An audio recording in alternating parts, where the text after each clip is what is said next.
Decidida a fazer uma surpresa ao noivo antes do casamento, uma mulher rica pregou uma peça nele dizendo que estava falida. Ela só não esperava que, fazendo isso, colocaria sua própria vida em risco. Viviane tinha tudo que qualquer pessoa sonharia ter: uma empresa sólida, um nome respeitado e um noivo que parecia perfeito demais para ser verdade. E foi exatamente aí que ela deveria ter prestado mais atenção. O que começou como um simples teste sugerido pela mãe, fingir que estava falida para descobrir as reais intenções do noivo, virou uma armadilha que ela não viu chegar. E o preço que pagou por isso quase custou sua vida. Mas o que ninguém sabia, nem ela mesma, era que no meio de toda aquela traição, daquela dor e daquele desaparecimento, no cerrado escuro do Mato Grosso, havia um segredo guardado há 5 anos que ia mudar cada resposta que ela achava que já tinha. Viviane Campos tinha o tipo de competência que intimida e o tipo de história que ninguém pede para ter. Aos 34 anos, comandava a Campos Transportes com uma precisão que deixava concorrente com inveja e funcionário na linha. Sala climatizada no 10º andar de um prédio em Cuiabá, frota de 80 caminhões rodando o Mato Grosso inteiro, contratos com as maiores fazendas do estado. No papel era exatamente a vida que qualquer pessoa sonharia. Mas tem coisa que não aparece em balanço contábil nenhum. E o que faltava em Viviane era do tipo que nenhum contrato fechado ia preencher. Seu Dirceu Campos, o pai, era daqueles homens que enchem um cômodo só de entrar. Voz grossa, mãos calejadas de quem começou a vida dirigindo caminhão e nunca esqueceu disso, sorriso fácil que conquistava qualquer um em 5 minutos. Tinha construído a Campos Transportes do zero, com um velho caminhão enferrujado e uma teimosia que beirava o patológico. Conhecia cada motorista pelo nome, sabia o apelido do filho de cada funcionário, tratava parceiro como se fosse da família.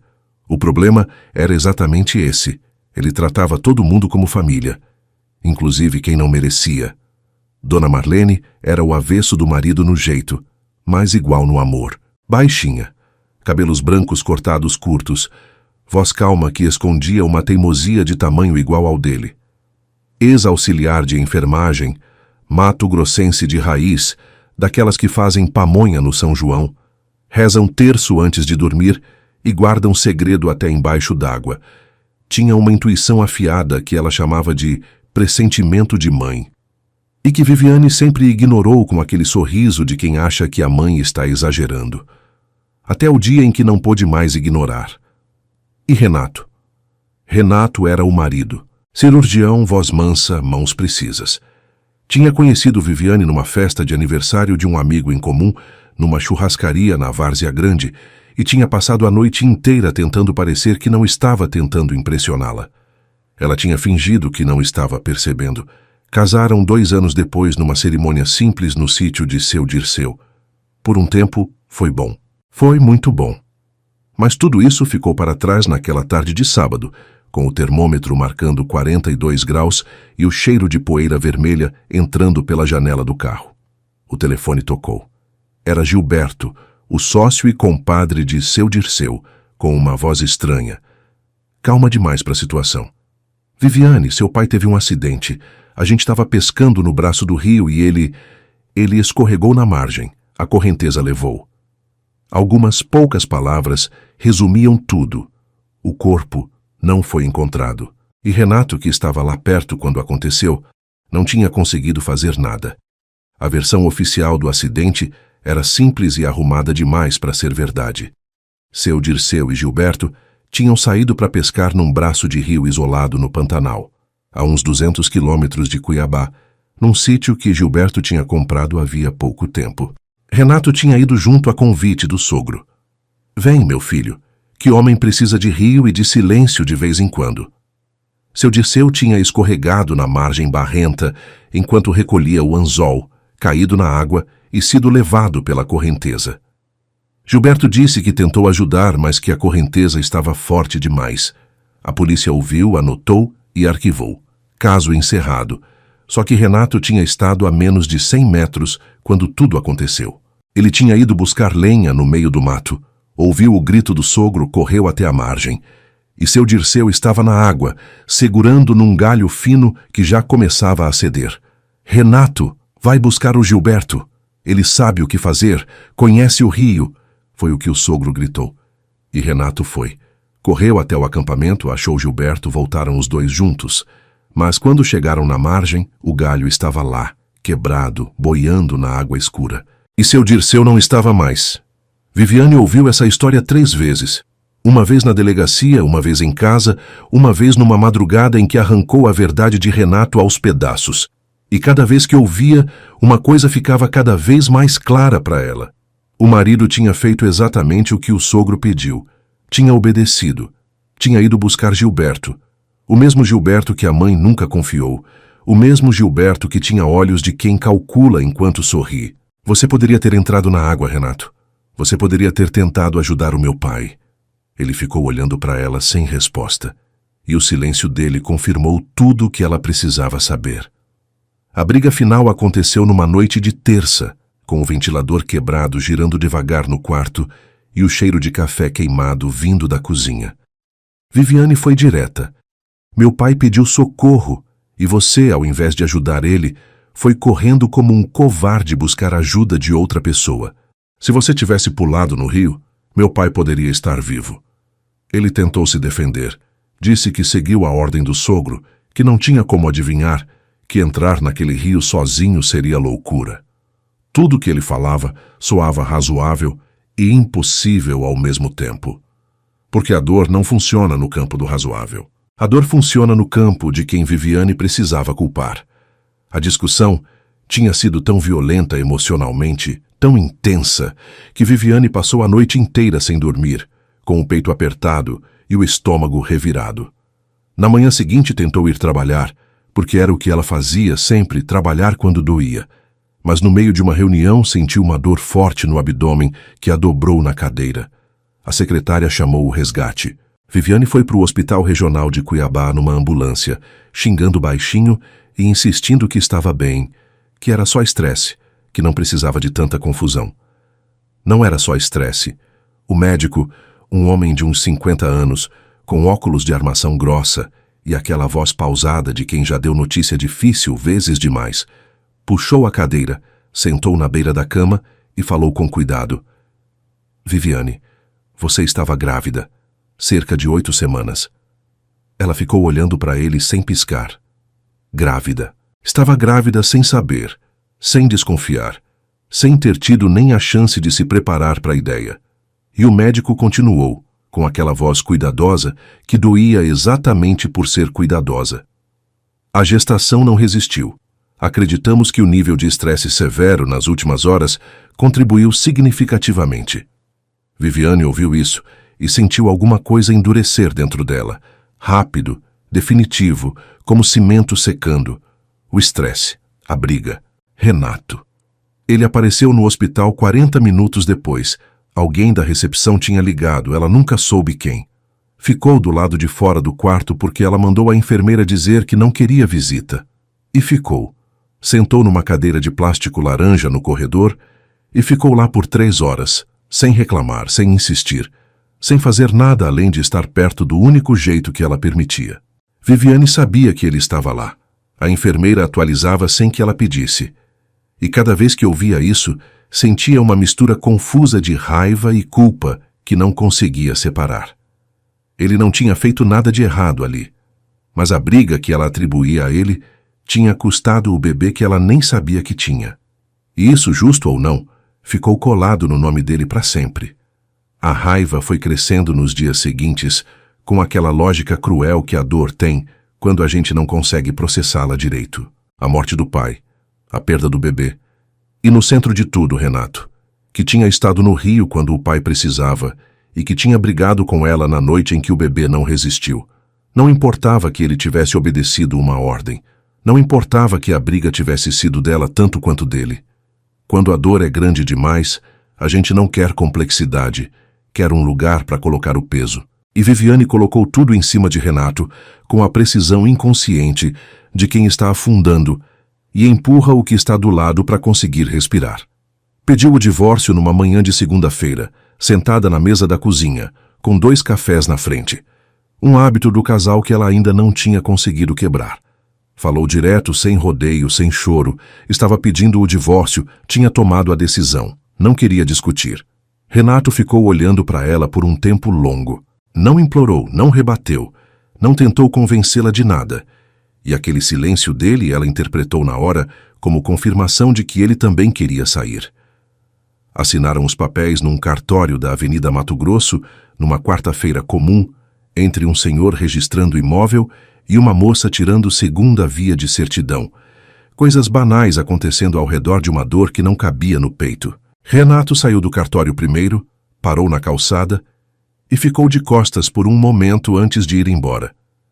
Viviane ficou 2 anos assim, tocando a empresa de dia, carregando o luto de noite e fingindo para o mundo que estava bem, porque era exatamente isso que o mundo esperava dela. O divórcio de Renato tinha ficado para trás no papel, mas não na cabeça.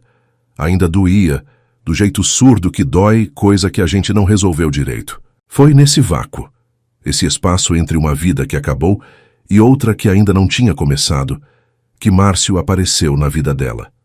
Márcio Ferreira não era o tipo de homem que entrava numa sala e chamava a atenção. Era o tipo que você esquecia 5 minutos depois de conhecer. Cabelos escuros sem graça, ombros estreitos, sorriso meio torto que parecia sempre levemente fora de foco. Professor de geografia numa escola estadual do bairro Cochipó.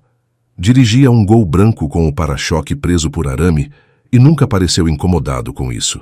Filho de Gilberto Ferreira. O mesmo Gilberto que a dona Marlene não batia com o santo dele. Essa era a parte que Viviane tentava não pensar. Foi Márcio quem propôs o acordo. Numa manhã de sábado, numa padaria da Avenida Historiador Rubens de Mendonça, sobre 2 cafés que esfriaram sem que ninguém bebesse. O raciocínio era simples, quase empresarial. Ela precisava que a mãe parasse de fazer pressão sobre o nome do pai dele. Ele precisava mostrar para o pai que estava sendo útil de alguma forma. Nenhum dos dois precisava se envolver de verdade. Viviane ouviu tudo com a xícara na mão e pensou friamente. Por que não? Se tinha uma coisa que ela sabia fazer, era tocar um projeto sem deixar o emocional atrapalhar. E se Renato ficasse sabendo, que ficasse. 2 anos de teatro bem ensaiado. Almoço de domingo na casa de Dona Marlene, com arroz com pequi, frango caipira e aquela pressão silenciosa de mãe que consegue fazer uma pergunta parecer 15 ao mesmo tempo. Festa de peão em Rondonópolis de braços dados.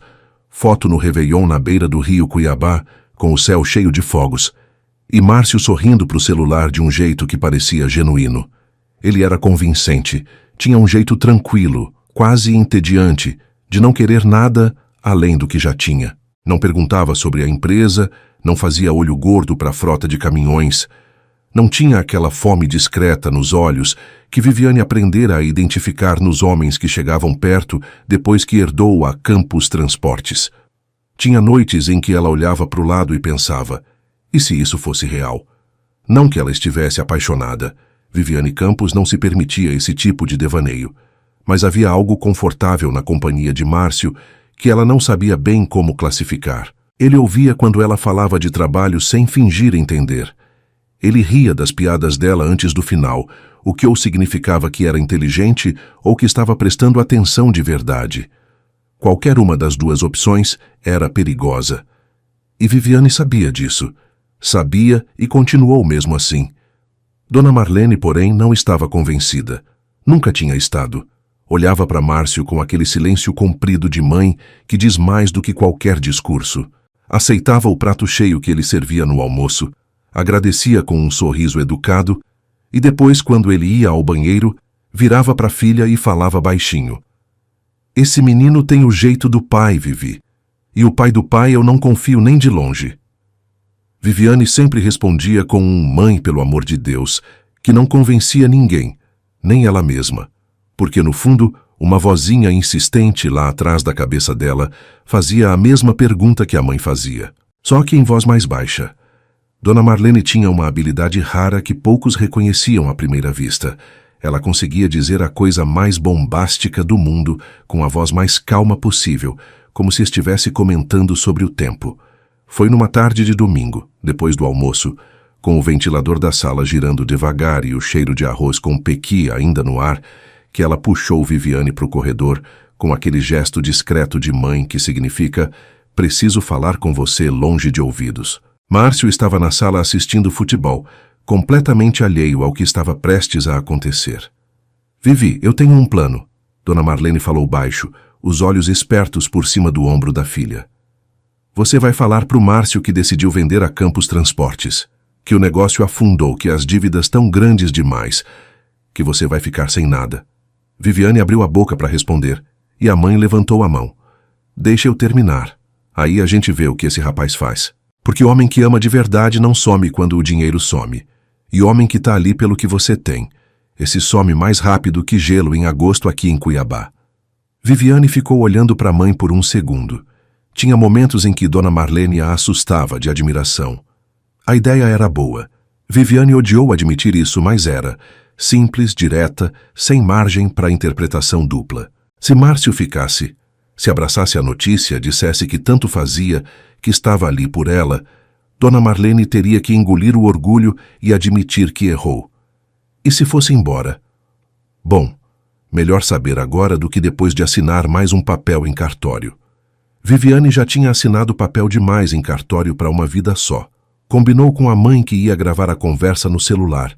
Não por desconfiança, ela disse, mas Dona Marlene sorriu com um canto da boca, que dizia exatamente o contrário. Marcou o jantar para uma sexta-feira. Escolheu o restaurante Pantanal Grill, na Avenida do CPA, aquele com a iluminação baixa e o garçom que insiste em descrever cada prato com drama de novela. Chegou 10 minutos antes, pediu água e ficou ensaiando mentalmente como ia introduzir o assunto. Tinha preparado 3 versões diferentes da conversa.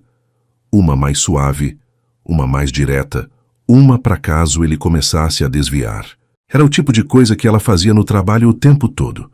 Montar cenários, antecipar reações, controlar o resultado antes mesmo de começar. O problema é que gente não é planilha. E Márcio estava prestes a provar isso. Quando ele chegou, sorrindo, de camisa social meio amassada, cheirando ao mesmo desodorante de sempre, Viviane sentiu uma pontada estranha no peito que preferiu não identificar. Esperou até o segundo prato para falar. Deixou a conversa fluir, deixou ele contar uma história sem graça sobre um aluno que confundiu Mato Grosso com Mato Grosso do Sul na prova. Riu no lugar certo. E então, com a voz mais tranquila que conseguiu fabricar, falou: Márcio, eu preciso te contar uma coisa. A empresa, a situação tá feia. Feia de verdade. Acho que vou ter que vender tudo. O sorriso dele não sumiu de uma vez. Sumiu devagar. E foi exatamente esse devagar que Viviane ficou observando. O rosto de Márcio fez uma coisa interessante nos 30 segundos que se seguiram. Passou por pelo menos 4 expressões diferentes: surpresa, cálculo, preocupação fingida e, por último, aquela máscara de compreensão que as pessoas colocam quando precisam ganhar tempo para pensar. Viviane viu tudo isso acontecer e sentiu o estômago virar. Não de choque, de confirmação.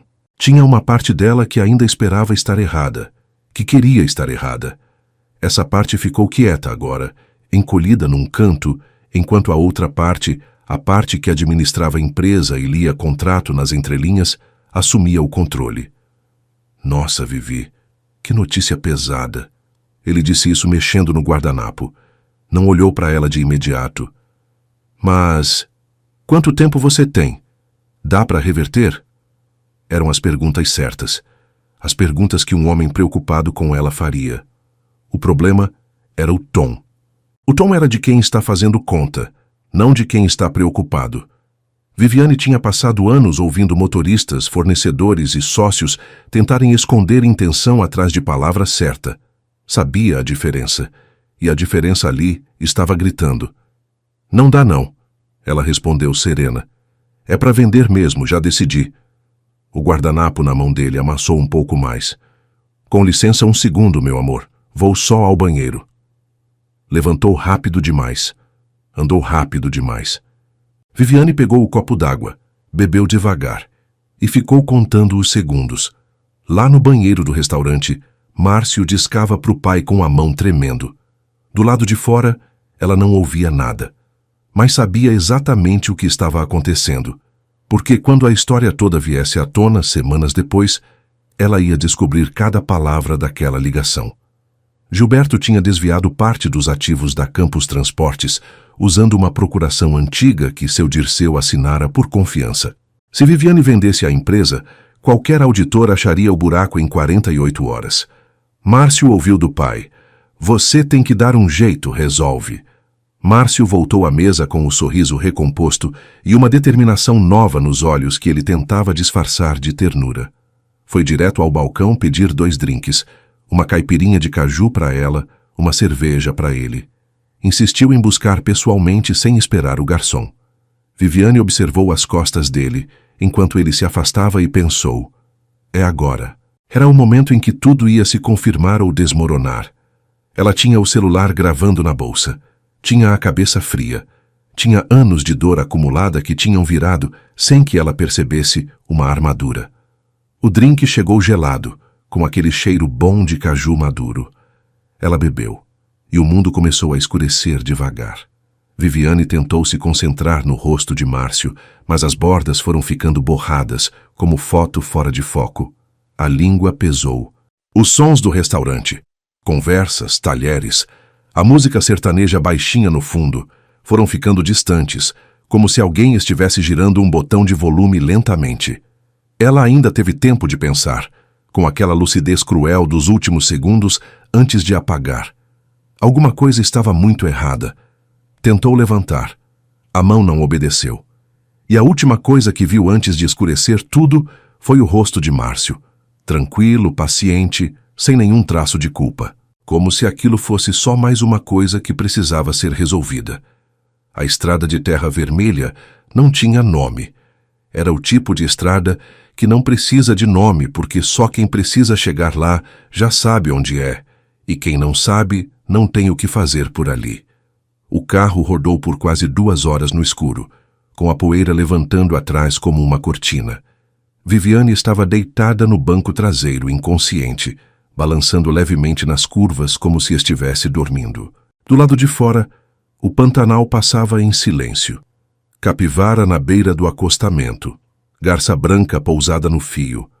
O céu estrelado de um jeito que só existe longe de cidade. Uma beleza absurda acontecendo em volta de uma coisa horrível. A droga foi perdendo força por volta da madrugada. Viviane voltou à consciência aos pedaços.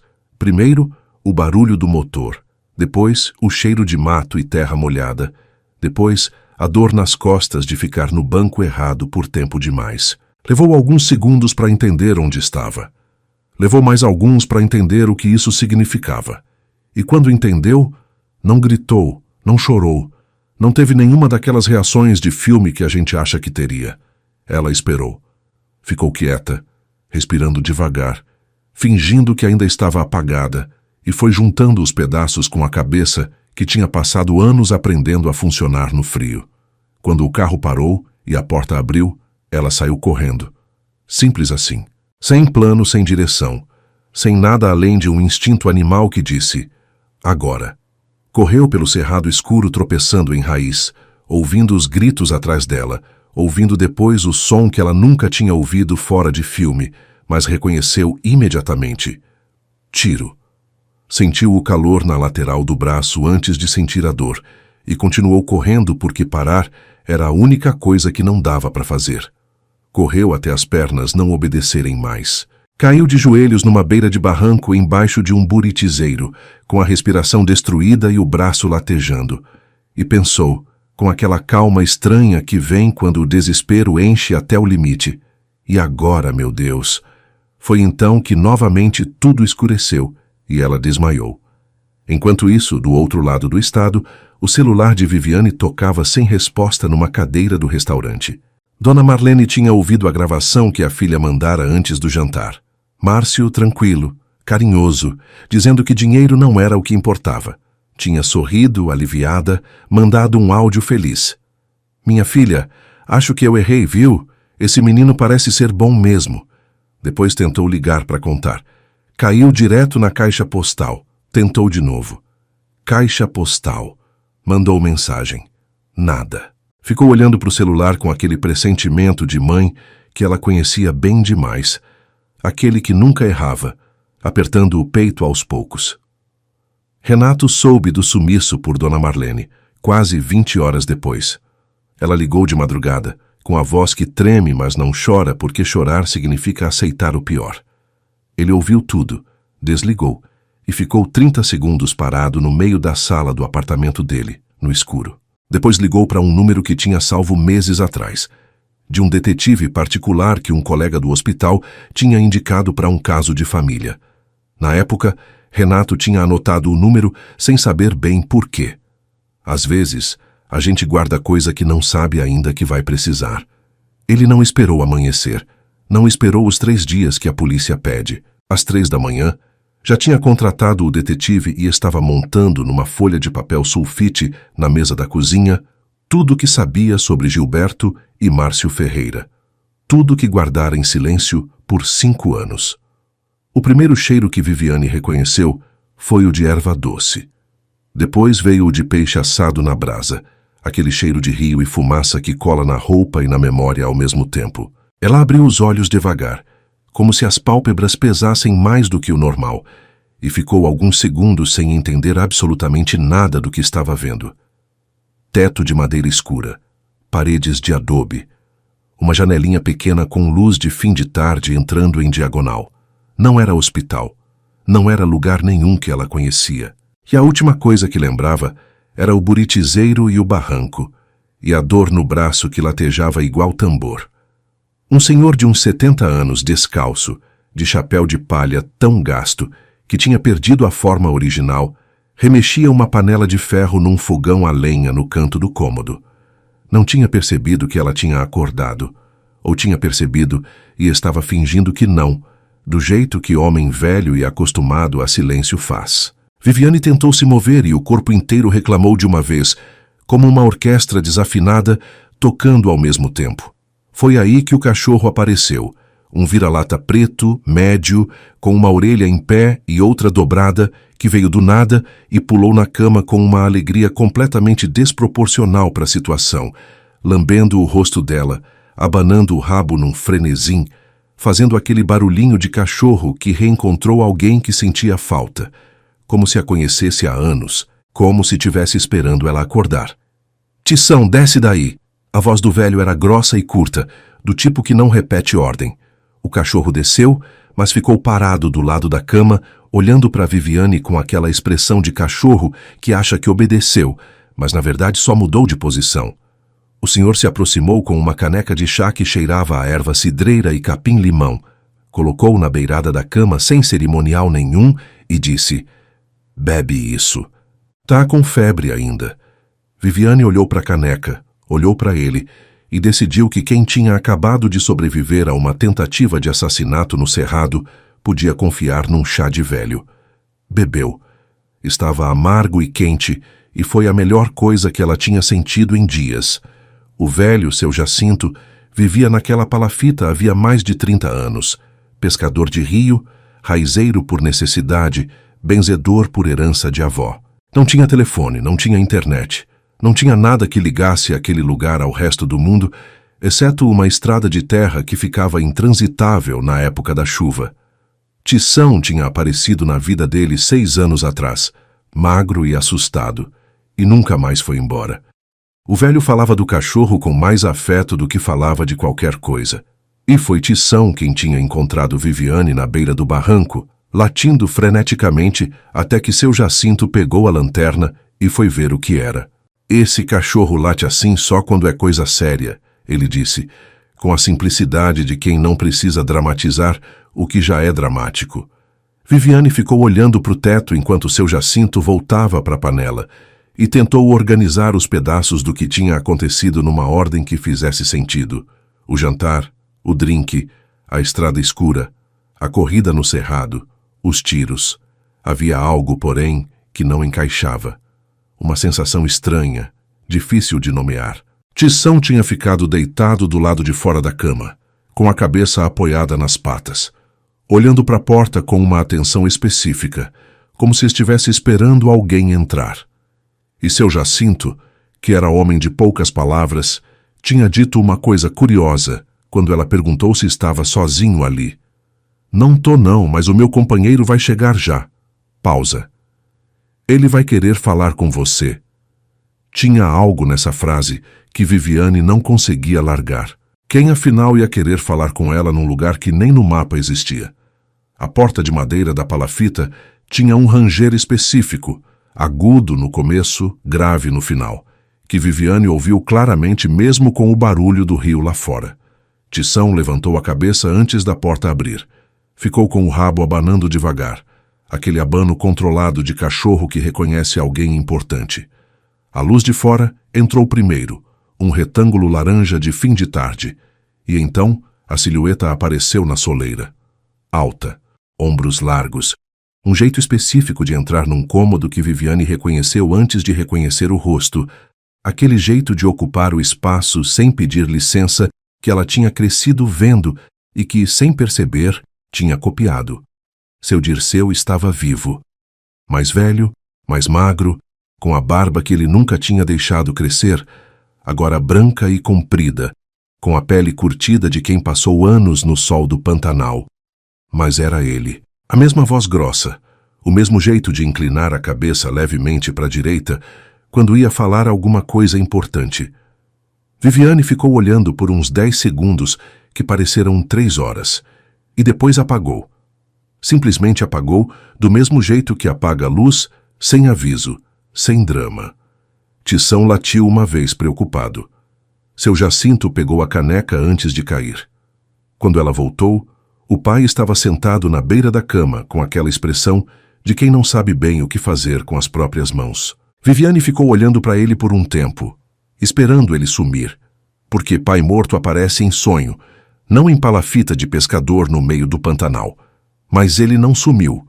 Piscou, respirou, passou a mão no rosto com um gesto cansado, que ela reconhecia desde criança. Eu sei que parece impossível, ele disse, com a voz um pouco mais rouca do que ela lembrava. Mas eu tô aqui. Tô aqui faz tempo. E então, enquanto Tição se acomodava aos pés da cama e seu Jacinto fingia que mexia na panela sem escutar nada, seu Dirceu contou tudo. Gilberto tinha planejado aquela pescaria com cuidado. Tinha escolhido o braço de rio, a distância do socorro, o momento em que Renato estava longe. A pancada na cabeça veio antes de seu Dirceu cair na água. Uma pedra, um golpe rápido, calculado para parecer acidente. Mas a correnteza não fez o que Gilberto esperava. Levou seu Dirceu rio abaixo em vez de fundo. E Tição, que tinha farejado alguma coisa errada desde o começo daquele dia, latiu até seu Jacinto pegar a canoa e remar contra a correnteza. O velho o puxou com um gancho de pesca improvisado, levou para a palafita e passou semanas cuidando de um homem que não sabia nem o próprio nome. A amnésia durou quase 2 anos. Quando a memória voltou, aos pedaços dolorosa, como cacos de vidro se juntando, o mundo lá fora já tinha continuado sem ele. Por que você não voltou, pai? A pergunta saiu pequena, quase sem voz. Seu Dirceu ficou quieto um momento, olhando para as mãos. Porque quando eu me lembrei de tudo, eu entendi que Gilberto nunca ia parar. Se eu aparecesse vivo, ele tentaria de novo, e dessa vez com mais gente envolvida. A única forma de pegar ele era deixar ele achar que tinha ganho. Fez uma pausa. Fiquei te observando de longe, Vivi. Eu sabia da empresa, sabia do Márcio, e quando você sumiu ontem à noite... A voz dele rachou levemente. Eu cheguei aqui antes de você acordar. Quase não cheguei a tempo. Viviane olhou para o pai, vivo, culpado, explicando o inexplicável, e não soube se queria abraçar ou sacudir. Talvez os dois, ao mesmo tempo. E havia ainda uma coisa que ele precisava contar sobre Renato.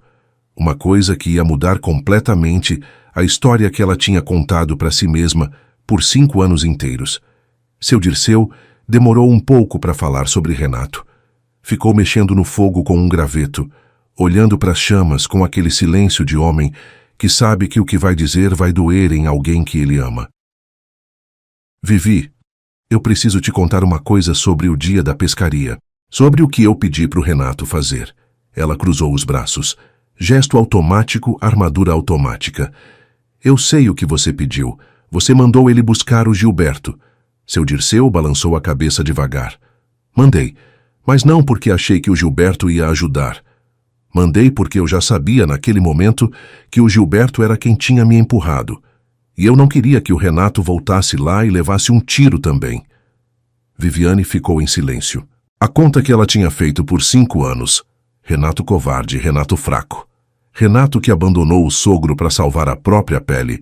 Começou a não fechar de um jeito que doía muito. Seu Dirceu continuou. Eu mandei ele embora para proteger ele, filha. O Renato queria entrar na água. Eu vi nos olhos dele, mas eu sabia que o Gilberto estava armado e que se o Renato voltasse correndo seria o próximo. Tição veio encostar o focinho no joelho dela, como se sentisse alguma coisa. Viviane ficou olhando para o cachorro por um tempo, porque era mais fácil do que olhar para o pai. Tinha errado. Tinha errado feio e tinha cobrado um preço enorme de um homem que não merecia pagar. Mas não era hora de ficar parada no peso disso. Seu Dirceu tinha razão. E ele foi o primeiro a dizer, batendo a mão na mesa de madeira, com uma energia que parecia mais jovem do que a cara que ele estava mostrando. Agora o que importa é que Gilberto não sabe que você está viva. E não sabe que eu existo. Essa é a nossa vantagem. E a gente precisa usar ela antes que ele descubra. O plano que montaram naquela mesa, 2 copos de café forte, seu Jacinto fingindo que não ouvia, Tição circulando em volta, era simples no conceito e arriscado na execução. Viviane ia aparecer na casa de Dona Marlene disfarçada. Precisavam sair do apartamento sem que o vigia de Gilberto percebesse, e precisavam de Renato. Ligar para Renato foi ideia de seu Dirceu, e Viviane não brigou com isso, o que já era, por si só, uma revolução silenciosa. Usaram o celular velho de seu Jacinto, que tinha sinal só se segurasse na janela inclinado para a esquerda, num ângulo específico que o velho conhecia de cor. Renato atendeu no primeiro toque, com uma voz que misturava alívio e desespero, de um jeito que ela não soube separar. Viviane? Só isso. O nome dela. Como se ele tivesse repetindo esse nome mentalmente faz tempo. Ela foi direta, explicou o essencial. Pediu que não fosse ao apartamento de Dona Marlene, que ficasse esperando o contato. Ele não fez pergunta nenhuma. Disse, "Tô aqui", e desligou. Simples assim. Do jeito que pessoa que ama de verdade faz. Sem exigir explicação, sem colocar condição. Sem fazer da própria dor o centro da conversa. O plano era o seguinte. Viviane ia aparecer no apartamento de Dona Marlene como entregadora de pizza, com capuz, mochila térmica e voz levemente diferente. O apartamento tinha escuta. Márcio tinha instalado antes do jantar. Seu Dirceu tinha descoberto observando à distância, mas não cobria o corredor.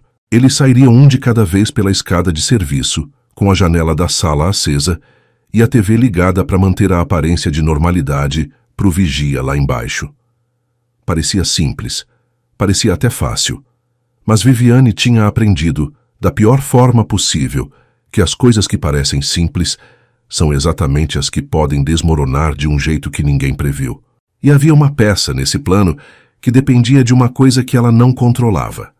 A reação de Dona Marlene ao abrir a porta e ver a filha que achava perdida do lado de fora com uma caixa de pizza na mão.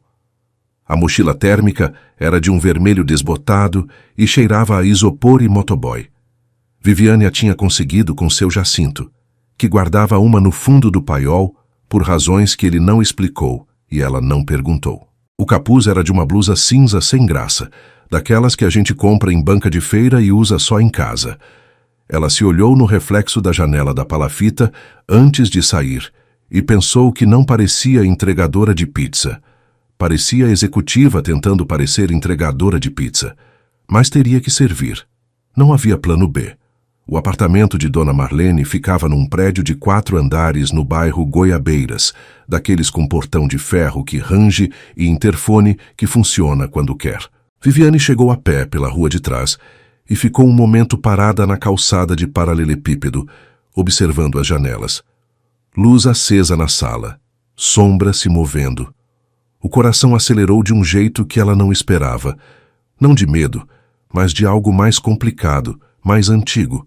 Aquela mistura de saudade e culpa que só a mãe da gente consegue provocar sem fazer nada. Respirou fundo, ajeitou o capuz e tocou o interfone com a voz um tom abaixo do normal. Delivery. Pizza para Marlene.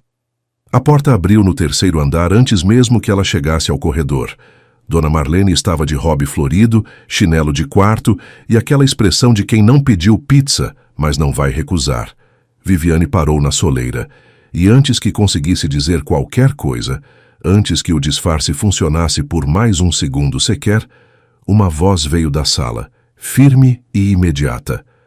Dona Marlene. Era Renato, levantando do sofá. É ela. Tinha certeza absoluta antes de ver o rosto, antes de qualquer confirmação. Conhecia a voz dela como se conhece música que ouviu a vida inteira, de um jeito que não precisa pensar, que o corpo simplesmente reconhece. Dona Marlene olhou para a mochila, olhou para o rosto da filha e ficou paralisada. Os olhos encheram devagar, daquele jeito que chora quem passou dias inteiros segurando. Abriu os braços sem dizer nada, e Viviane entrou naquele abraço com a mochila ainda nas costas e o capuz ainda na cabeça. Ficaram assim por um tempo que nenhuma das duas soube medir. Depois, Dona Marlene recuou um pouco, segurou o rosto da filha nas duas mãos e ficou olhando para ela de perto, confirmando, certificando, fazendo aquele inventário silencioso de mãe que precisa ver com os próprios olhos para acreditar. Você tá bem, ela disse. Não era pergunta, era constatação. Era alívio tomando forma de palavra. Foi então que Viviane respirou fundo e falou, baixinho, com cuidado, segurando as mãos da mãe com as duas mãos. Mãe, eu preciso te contar uma coisa. Uma coisa que vai ser difícil de ouvir e fácil de acreditar ao mesmo tempo. Dona Marlene franziu a testa. O pai tá vivo, mãe, seu Dirceu tá vivo. Eu vi ele, falei com ele. Ele tá bem. O silêncio que se seguiu foi do tipo que pesa, aquele silêncio de quando uma informação grande demais precisa de alguns segundos para caber dentro de uma pessoa. Dona Marlene abriu a boca, fechou, abriu de novo. Os olhos, que já estavam cheios, transbordaram de vez. Mas era um choro diferente do que tinha sido nos últimos dias. Era o choro de quem recebe de volta algo que já tinha aprendido a não esperar mais. Ela não disse nada. Apertou a mão da filha com uma força que desmentiu completamente os 70 anos e o hobby florido. E Renato, da entrada da sala, virou discretamente para o lado e ficou olhando para o corredor. Porque tinha hora que a gente precisava deixar certas coisas acontecerem sem testemunha. Renato ficou parado na entrada da sala, com uma pasta de papéis na mão e aquela expressão de quem acabou de soltar um peso que carregava faz tempo. Não se aproximou. Deu espaço, como sempre dera espaço, como ela só agora estava começando a entender que era uma forma de amor e não de indiferença. Viviane saiu do abraço da mãe e olhou para ele por um segundo. Não disse nada. Ele também não. Mas havia uma conversa inteira naquele silêncio, uma conversa que os dois estavam devendo faz anos e que ia ter que esperar mais um pouco, porque agora era hora de sair daquele apartamento antes que o vigia lá embaixo percebesse que alguma coisa tinha mudado. Saíram pela escada de serviço em intervalos de 3 minutos. Primeiro Renato, depois Dona Marlene, por último Viviane, com a TV ligada no volume médio e a luz da sala acesa. Tudo exatamente igual a uma noite comum de quarta-feira. O carro de Renato estava estacionado na rua Barão de Melgaço, a 2 quadras, num ponto cego das câmeras do prédio. Eram detalhes que ele tinha mapeado nas últimas 48 horas com o detetive. Um homem chamado Expedicto, 40 e poucos anos, ex-investigador da Polícia Civil do Mato Grosso, com um jeito de falar pausado que escondia uma velocidade impressionante de raciocínio. Expedicto tinha começado pelo óbvio e chegado longe. Câmeras do Pantanal Grill mostravam Márcio indo ao balcão, colocando algo no drink, saindo com Viviane apoiada no braço, como se ela estivesse apenas cansada. Câmeras externas mostravam o carro, a placa e a direção que tomou. Rastreamento de celular colocava Márcio e Gilberto no mesmo sítio, no norte do estado, às 2 da manhã.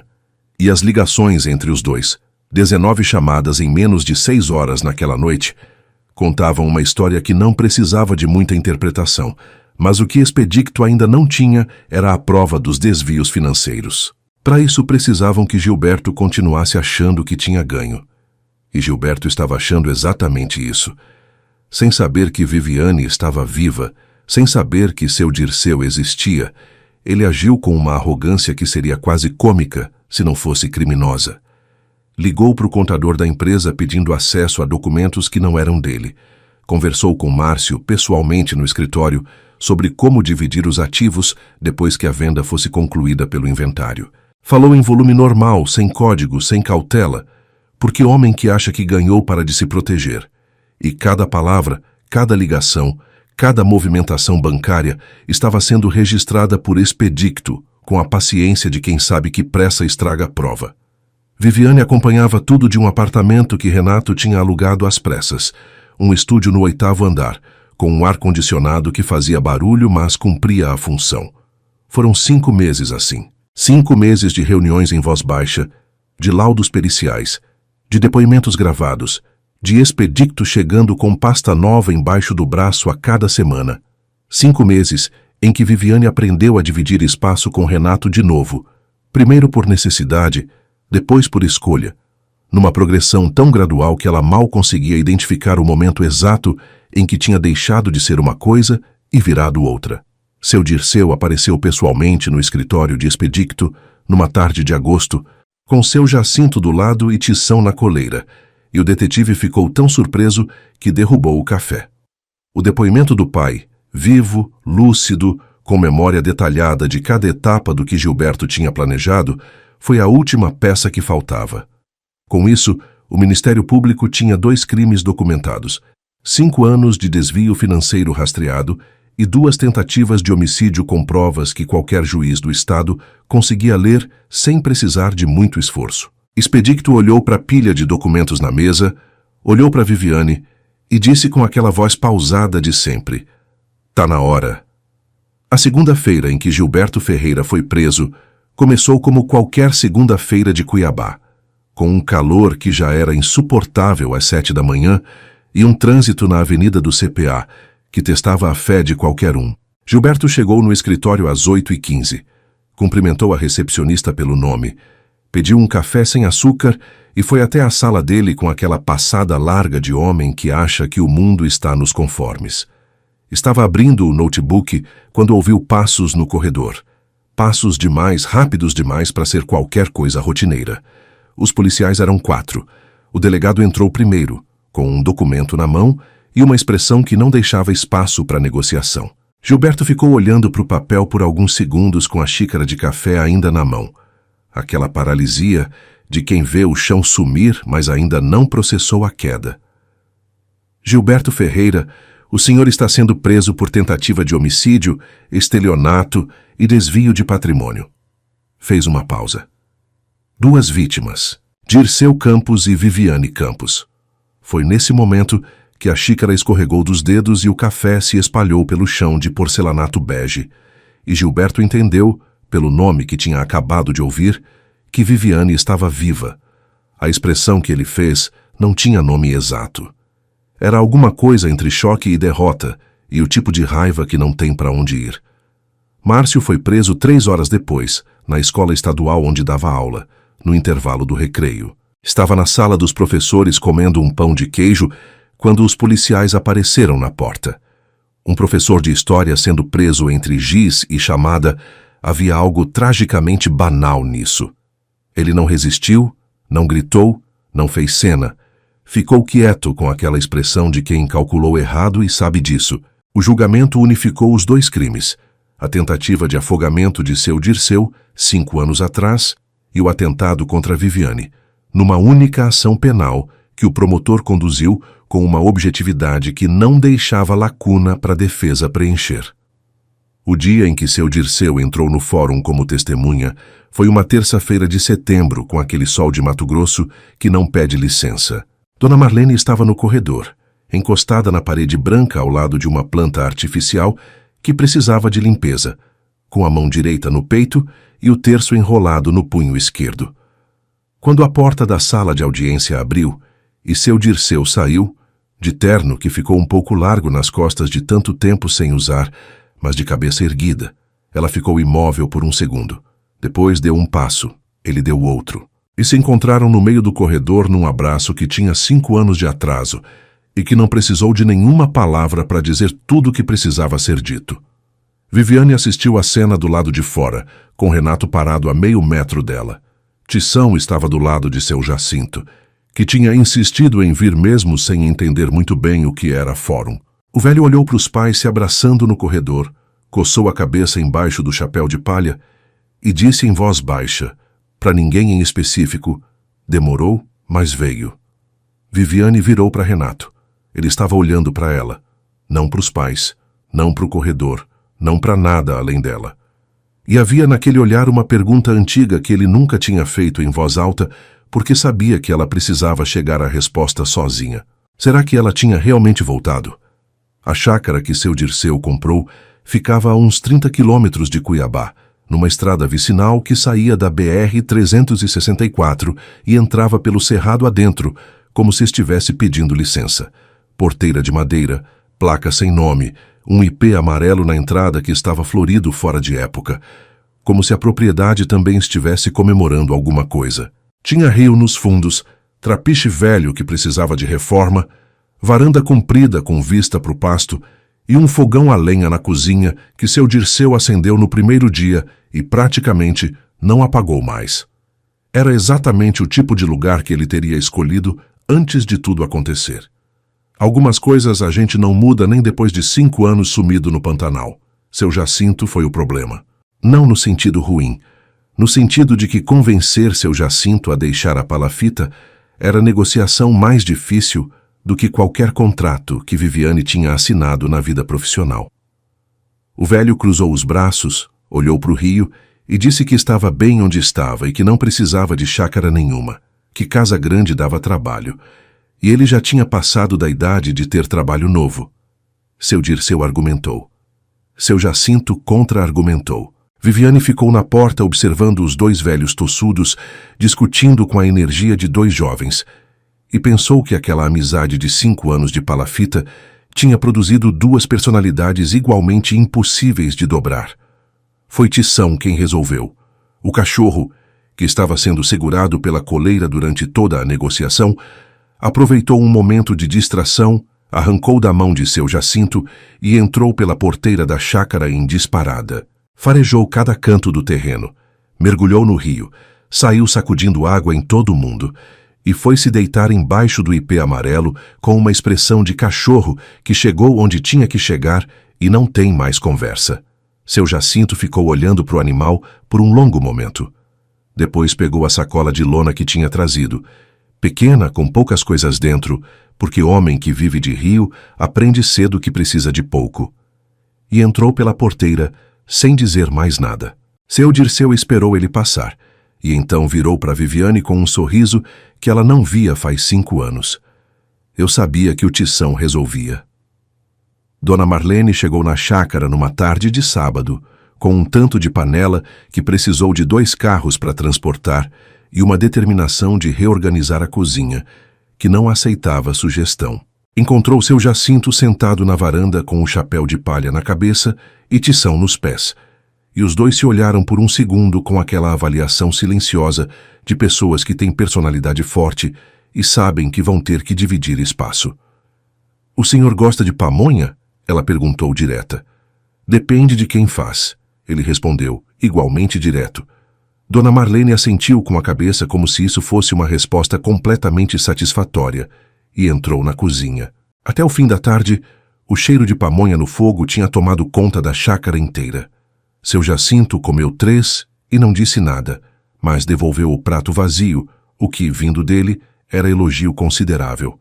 Naquela noite, seu Dirceu e Dona Marlene ficaram sentados no trapiche depois que todo mundo tinha ido dormir. Rio escuro na frente, céu cheio de estrela em cima, aquele silêncio de cerrado que não é vazio, é cheio de som de grilo e sapo e vento no capim. 5 anos de história para trocar. 5 anos de dor e de saudade e de noite mal dormida de cada lado. Mas eles não falaram muito. Ficaram sentados do lado um do outro, ombro a ombro, olhando para o rio, porque tinha coisa que palavra nenhuma ia dar conta, e os dois eram velhos o suficiente para saber disso. Tição veio se deitar entre os dois, suspirou fundo e fechou os olhos. E por aquela noite foi o suficiente. A pergunta ficou dentro de Viviane por meses. Ela sabia que precisava fazer. Sentia o peso dela em cada conversa, em cada silêncio compartilhado, em cada momento em que ela e Renato estavam no mesmo cômodo e ela fingia que estava pensando em outra coisa. A vida tinha tomado uma forma estranha e inesperada depois de tudo. Eles dividiam o espaço por necessidade primeiro, depois por escolha, numa progressão tão gradual que ela mal conseguia identificar o momento exato em que tinha deixado de ser uma coisa e virado outra.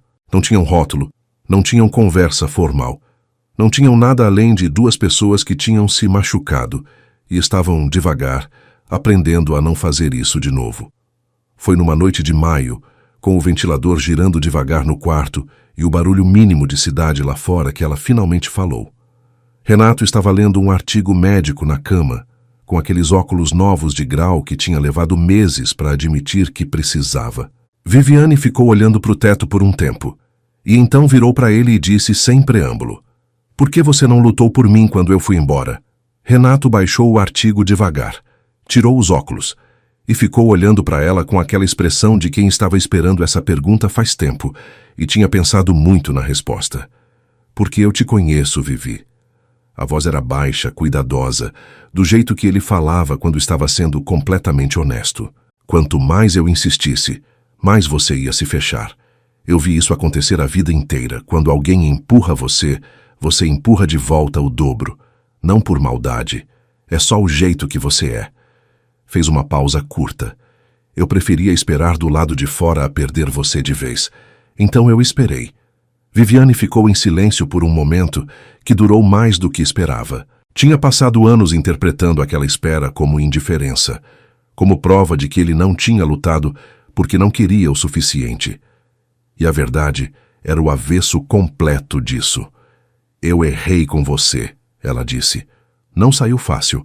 Para Viviane Campos, admitir erro era exercício que exigia preparo. "Eu coloquei em você uma culpa que não era sua. Eu precisava colocar em algum lugar e você era o mais perto." Renato não disse "eu sei", nem "não precisa pedir desculpa", nem nenhuma daquelas frases que as pessoas falam quando não sabem o que fazer com um pedido de desculpa real. Ficou quieto um segundo, e então pegou a mão dela. Só isso. E havia naquele gesto toda a resposta que ela precisava. Ficaram em silêncio por um tempo, com o ventilador girando e a cidade fazendo seu barulho lá fora. E então Renato falou baixinho, olhando para o teto. "Vivi, eu preciso te perguntar uma coisa, sobre o bebê." Ela sentiu o peito apertar, mas não desviou o olhar. Depois de tudo, era a única coisa que ainda estava por dizer entre eles. Renato sabia da perda. Soube naquele dia no hospital, soube de tudo. E tinha carregado isso sozinho por anos, do mesmo jeito que ela tinha carregado. "Os médicos disseram que é difícil, mas não impossível", ele disse com cuidado. "E se não vier naturalmente..." Fez uma pausa, escolhendo as palavras. "Eu não preciso que venha naturalmente. Eu preciso de você. O resto a gente vê junto." Viviane ficou olhando para ele por um momento longo. E então, pela primeira vez em muito tempo, sentiu alguma coisa se soltar dentro do peito. Aquele nó que ela tinha amarrado com tanto cuidado e que, ao que parecia, só aquela conversa tinha o tamanho certo para desatar. "Adoção", ela disse em voz baixa, como se estivesse testando a palavra. Renato assentiu. "Se você quiser." Ela ficou quieta mais um pouco. E então, "Eu quero." O processo de adoção demorou quase um ano de cadastro, de entrevistas, de assistente social de olho em tudo, de papelada que parecia não ter fim e de espera que ensinava paciência de um jeito que nenhuma outra coisa ensina. Viviane encarou aquilo como encarava qualquer projeto difícil, com organização e teimosia. Renato encarou com a calma de cirurgião que aprendeu que tem coisa que não adianta apressar. E num sábado de março, numa tarde quente e comum de Cuiabá, uma assistente social tocou a campainha do apartamento com uma menina de 4 anos de mão dada e um bebê de colo no braço. Bruna olhou para Viviane com aquela seriedade de criança que ainda não sabe fingir. Felipe dormia, completamente alheio ao peso daquele momento. Viviane ficou parada na porta por 1 segundo, e então se abaixou, ficou no nível dos olhos da menina e disse: "Oi, eu sou a Vivi." Bruna pensou um pouco e respondeu: "Eu sei." Como se já soubesse de tudo faz tempo. A chácara de seu Dirceu virou o centro de gravidade da família nos fins de semana. Bruna descobriu o rio nos primeiros 10 minutos da primeira visita e nunca mais ficou longe dele. Felipe descobriu Tição e os dois formaram uma aliança imediata e incondicional que envolvia muita lama e pouca obediência. Seu Jacinto, que tinha declarado solenemente que não entendia de criança e não pretendia aprender, foi visto numa tarde ensinando Felipe a fazer um barquinho de folha de buriti para botar no rio, e fingiu que não tinha acontecido nada quando Viviane apareceu na beira da água. Dona Marlene fazia pão de queijo toda semana, com o tamanho certo para caber na mão de criança, o que ela negava categoricamente que era de propósito. Tinha uma hora específica do dia na chácara que Viviane tinha passado a gostar mais do que qualquer outra. Era aquela faixa estreita entre o fim da tarde e o começo da noite, quando o sol já tinha ido, mas o céu ainda não tinha escurecido de vez. Aquele azul profundo e alaranjado nas bordas que o cerrado fazia de um jeito que ela nunca tinha visto em outro lugar. Bruna e Felipe corriam no pasto com Tição nessa hora, e o barulho das crianças misturado com o latido do cachorro e o som do rio nos fundos formavam uma trilha sonora que ela não trocava por nada. Tinha dias em que ela parava e ficava só ouvindo, como se precisasse guardar aquilo com cuidado, do jeito que a gente guarda coisa que sabe que é rara. Amor verdadeiro, ela foi entendendo aos poucos. Não chegava do jeito que a gente imagina quando é jovem e acha que sabe como as coisas funcionam. Não chegava com fanfarra, nem com declaração perfeita, nem com aquele momento cinematográfico que a gente passa anos esperando. Às vezes chegava numa palafita no meio do Pantanal, na forma de um pai que sobreviveu ao impossível. Às vezes chegava num corredor de hospital, na forma de um homem sentado numa cadeira de plástico que esperou 3 horas sem reclamar uma vez. Às vezes chegava numa conversa noturna com um ventilador quebrado, na forma de uma mão que segurava a sua sem pedir explicação e sem colocar condição. E às vezes chegava numa porta aberta num sábado de março, na forma de uma menina de 4 anos que olhou para você e disse: "Eu sei", como se sempre tivesse sabido. A última imagem daquela tarde foi a de seu Dirceu e Dona Marlene caminhando de mãos dadas pelo trapiche, devagar com aquele passo de quem não está com pressa, porque já chegou onde queria chegar. O céu do cerrado estava daquele laranja impossível que Viviane tinha aprendido a reconhecer como hora de parar e olhar. Renato saiu pela porta da varanda e ficou do lado dela sem dizer nada, e ela encostou levemente o ombro no ombro dele. Gesto pequeno, gesto de todo dia, do tipo que não aparece em filme nenhum, mas é exatamente o que sustenta uma vida inteira. Tição saiu em disparada atrás das crianças no pasto. Seu Jacinto balançou devagar na rede com o chapéu sobre o rosto. E Viviane ficou ali parada, olhando para tudo aquilo, pensando que às vezes a vida cobra um preço absurdo pelas coisas que mais importam e que só às vezes ela tem a generosidade de devolver com juros. Chegamos no fim dessa história, e olha, valeu muito ter vocês aqui até agora. Se ficou com raiva do Márcio e do Gilberto, saiba que a gente sentiu isso junto com vocês. E para quem ficou até o final, deixa aqui embaixo nos comentários a palavra Tição, porque se tem alguém que merecia um final feliz nessa história, esse alguém tem 4 patas e uma orelha caída. Um abraço grande e até a próxima história.